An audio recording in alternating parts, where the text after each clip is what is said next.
everybody, Dr. Caitlin here with Fit PT. I'm going to take you through one of my favorite ways to stretch and move through the thoracic spine.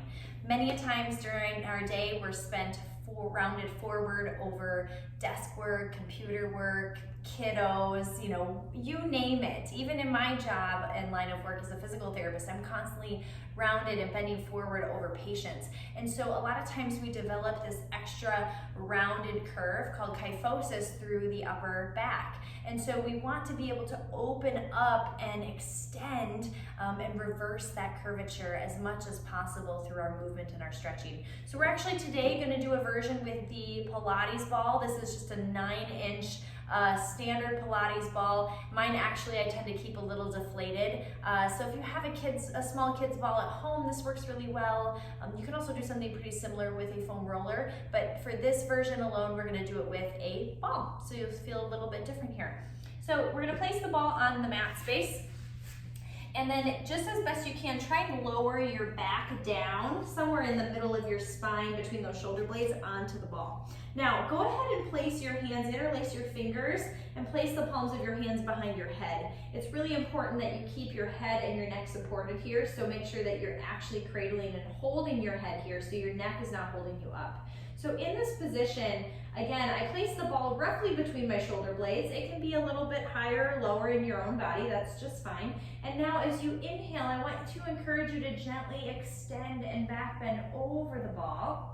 Just go wherever your body tells you it is okay and it's safe to go. For some of you, you might be able to get your head towards the ground like me, and others of you might be kind of floating in the airspace.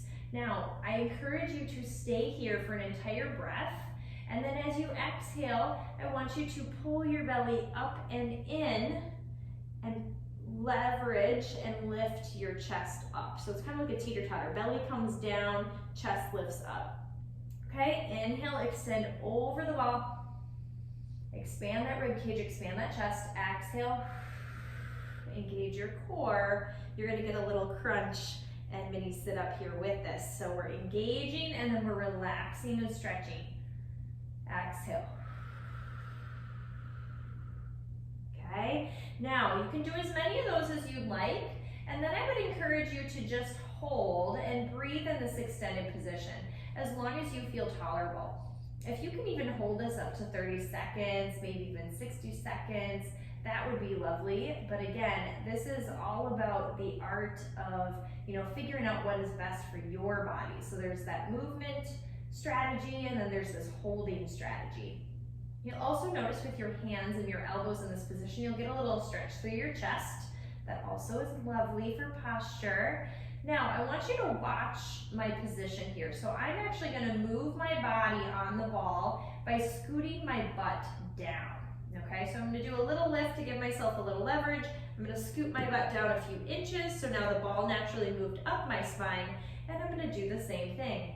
Back bend over the ball, maybe do some little crunch and curls, do a little holding, and you're gonna notice that you're gonna feel different sensations.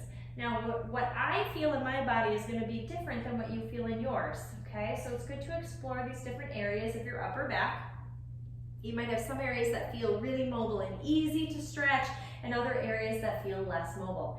Now, I'm kind of at the top end of my back here, so if I had the ball go any higher, I'm gonna be up by my neck. That's really the top place that we need to go.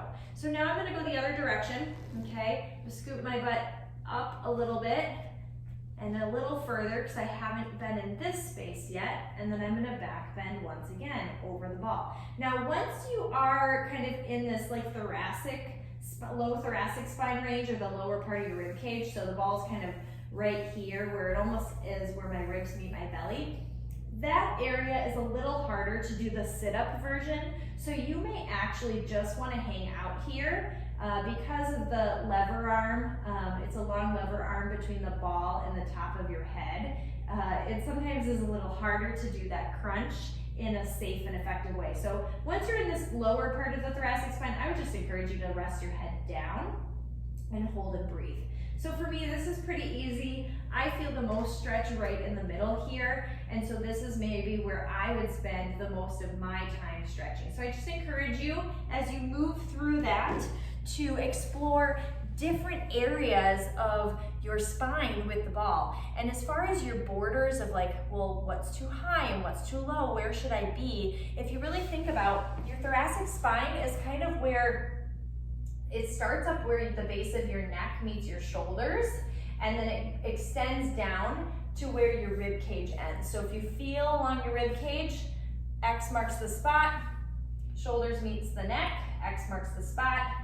That is the thoracic spine range where you will do this exercise. So I hope that you all found this helpful. Again, it's really just a quick, easy way to extend and improve your spinal posture through that mid-spine, and it feels really juicy and really good.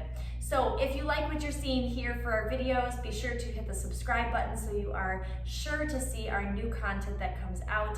Thanks again from Fit PT, and I hope you stay healthy and well.